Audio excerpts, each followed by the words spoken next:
untuk kita seluruh pendengar Sapaan Teduh Klasis Jakarta Kalimantan, dimanapun kita berada, tentunya doa dan harapan kita tetap keadaan sehat dan tetap dalam keadaan semangat di dalam mempermuliakan Tuhan. Sebelum kita mendengarkan firman Tuhan, mari kita bersatu di dalam doa. Bapa di surga, kami sungguh bersyukur ya Tuhan, karena kasih dan penyertaan-Mu yang tetap selalu menyertai dan menemani kehidupan kami. Bapa, pada saat ini kami sungguh rindu mendengarkan firman-Mu, kiranya Roh Kudus Tuhan yang menuntun dan memimpin kami. Berfirmanlah ya Tuhan, sebab kami datang di dalam nama anak-Mu Yesus Kristus Tuhan dan Juru Selamat kami. Amin. Firman Tuhan yang menjadi sapaan teduh kita terambil dari kitab Roma 12 ayat yang kelima. Roma 12 ayat 5, demikianlah firman Tuhan.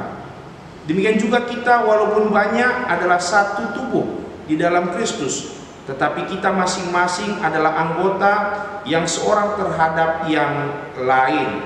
Sampai demikian firman Tuhan. Tema yang menjadi perenungan bagi kita, di dalam Kristus kita saling melengkapi. Saya teringat pada suatu cerita di mana ada 4 bersaudara hidup di dalam tubuh manusia.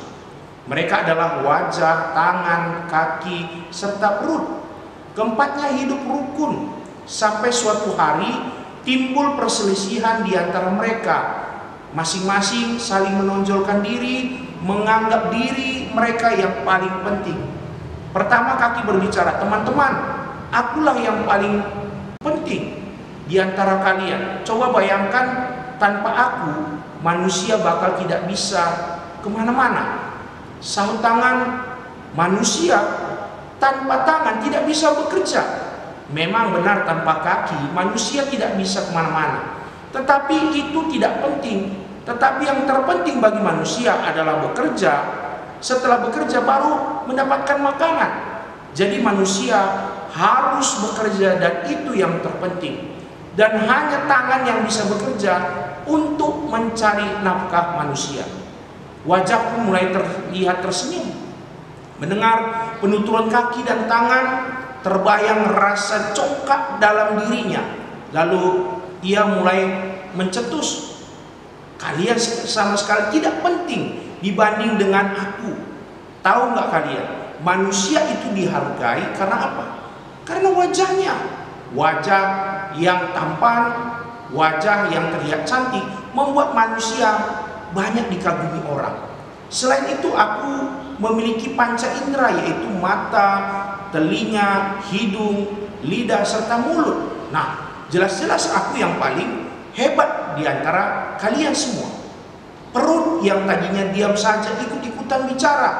Kuakui kaki lebih kuat daripada aku, tangan lebih pintar, wajah lebih cakep. Tetapi sebenarnya akulah yang paling penting.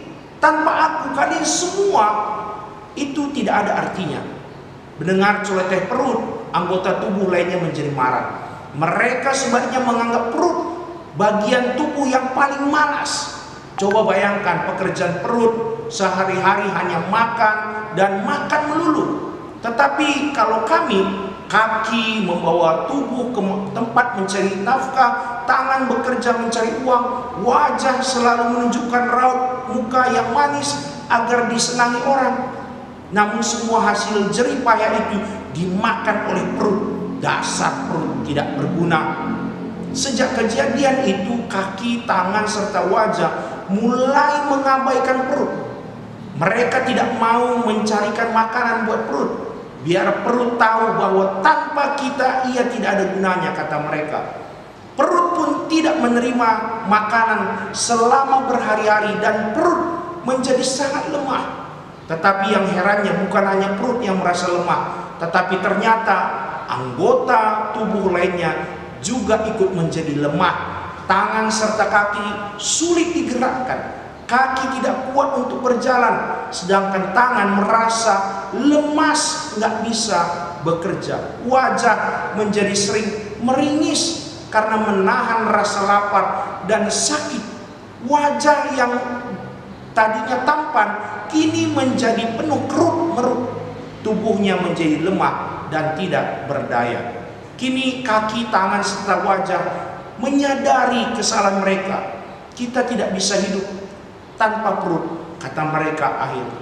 Maka pertengkaran pun berakhir, bersama-sama semua anggota tubuh mulai bersatu, mulai bahu-membahu dalam segala bidang. Jemaat yang diberkati oleh Tuhan, Rasul Paulus di dalam bacaan kita memakai perumpamaan tubuh manusia untuk mempermudah maksud dari perkataan, yaitu baik tubuh manusia ataupun jemaat Kristen memiliki banyak anggota di mana masing-masing mempunyai fungsi tersendiri. Dalam bagian ini Paulus menunjuk pada Kristus sebagai kepala gereja, dan gereja adalah tubuhnya. Ini berarti bahwa otoritas hanya ada pada Tuhan Allah di dalam Yesus Kristus. Bagian ini juga merupakan panggilan Yesus Kristus bagi orang percaya untuk masuk dalam persekutuan dengannya, di mana setiap anggota mempunyai peran dan fungsi yang berbeda, tetapi satu tubuh. Ada yang berperan sebagai mata, tangan, kaki, telinga, dan lainnya. Perbedaan tidak menjadi alasan untuk tidak melaksanakan amanat dan panggilan Tuhan. Tetapi yang patut disyukuri adalah sebagai keagungan ciptaannya. Karena itu, walaupun banyak anggota, tetapi satu tubuh di dalam Kristus, berarti saling melengkapi satu dengan yang lainnya. Jangan menjadi egois, sebab apapun talenta atau karunia yang ada pada masing-masing anggota jemaat dimaksud untuk membangun jemaat secara utuh bagi kepentingan dan kemuliaan nama Tuhan Allah di dalam Yesus Kristus.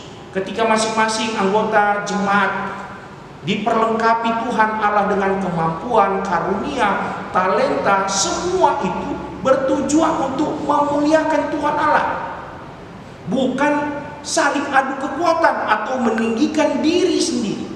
Tuhan Allah menghendaki agar umatnya dapat menjalankan perintahnya sesuai dengan yang telah difirmankannya.